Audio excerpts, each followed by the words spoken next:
ఇప్పుడు మన ఇండియాలో రిలీజ్ అయిన మూవీస్లో మెంటల్ మాస్ ఎంట్రీ ఇచ్చి జనాలను పిచ్చెక్కించిన 2 విలన్స్ గురించి మాట్లాడదాం. మీకు తెలిసి ఉంటుంది వాళ్ళిద్దరు ఎవరు అని.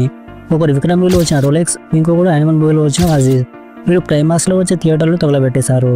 వీళ్ళిద్దరిలో ఎవరు డేంజర్నో తెలుసుకుందాం. మొదటిగా అజీజ్. ఇతను మిస్టర్ బచ్చర్ అంట. బచ్చర్ అంటే కసాయివాడు అని అర్థం. ఇతను క్లైమాక్స్లో చేసిన బచ్చర్ అని నేర్పించుకున్నాడు. అజీజ్ వాళ్ళ అన్నను రణవిజయ్ చంపేశాడని, రణవిజయ్ ఫేస్ లాగానే అజీజ్ ఫేస్ కూడా అలానే కనిపించాలని సర్జరీ చేయించుకున్నాడు. అంటే అతని పగ ఎంత పవర్ఫుల్ చూడండి. నిజంగా చెప్పుకోవాలంటే అజీజ్ కొంచెం సైకో లాగానే ఉంటాడు. ఎందుకంటే వాళ్ళ వదినను వీళ్ళు మ్యారీ మీ బాబీ అని అంటాడు. ఇంకా అతని మాటలు చేతులు చాలా తేడాగా ఉంటాయి. ఇంకా వచ్చేసి రోలెక్స్ ఎంట్రీ ఇప్పుడు కూడా కొంతమంది చూస్తారు. అంత డేంజర్గా ఉంటుంది. అంత పెద్ద సినిమాటిక్ యూనివర్స్లో అతను ఒకటే విలన్, మార్వెల్లో థామస్ లేక. అంత పెద్ద విలన్కి ఎన్ని బ్యాక్గ్రౌండ్ ఉండాలి, ఎన్ని పవర్స్ ఉండాలి మీరే చెప్పండి. ఆ క్లైమాక్స్ ఎంట్రీ సీన్లో రోలెక్స్ స్టైల్గా వస్తాడు, పోయేటప్పుడేమో రౌత బాధతో వెళ్తాడు.